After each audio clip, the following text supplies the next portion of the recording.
يا أيها المدثر قم فأنذر وربك فكبر وثيابك فطهر والرجز فاهجر ولا تمنن تستكثر ولربك فاصبر فإذا نقر في الناقور فذلك يومئذ يوم عسير على الكافرين غير يسير ذرني ومن خلقت وحيدا وجعلت له مالا ممدودا وبنين شهودا ومهدت له تمهيدا ثم يطمع أن أزيد كلا إنه كان لآياتنا عنيدا سأرهقه صعودا إنه فكر وقدر فقتل كيف قدر ثم قتل كيف قدر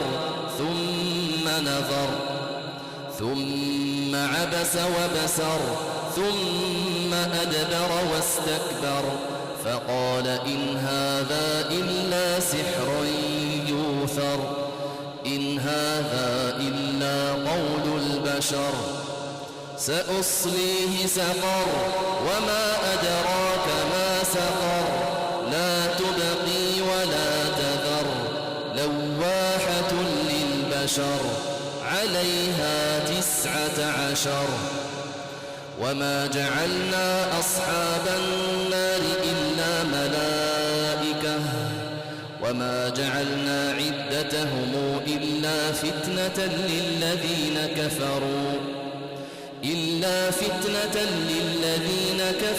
ليستيقن الذين أوتوا الكتاب ويزداد الذين آمنوا إيمانا ولا يرتاب الذين أوتوا الكتاب والمؤمنون وليقول الذين في قلوبهم مرض والكافرون ماذا أراد الله بهذا مثلا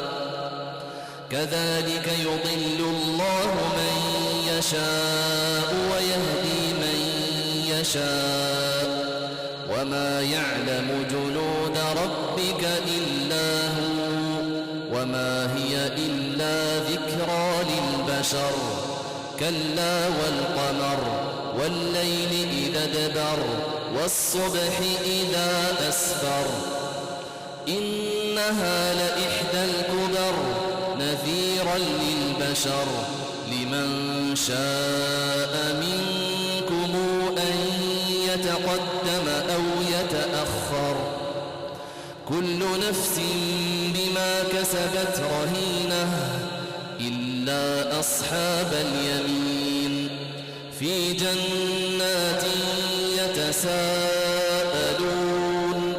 عن المجرمين ما سلككم في سقر قالوا لم نك من المصلين ولم نك نطعم المسكين وكنا نخوض مع الخائضين وكنا نكذب بيوم الدين حتى أتانا اليقين فما تنفعهم شفاعة الشافعين فما لهم عن التذكرة معرضين كأنهم حمر مستنفرة فرت من قسورة بل يريد كل امرئ منهم أن يؤتى صحفا منشرة كلا بل لا يخافون الآخرة كلا إنه تذكرة فمن شاء ذكره وما تذكرون إلا أن يشاء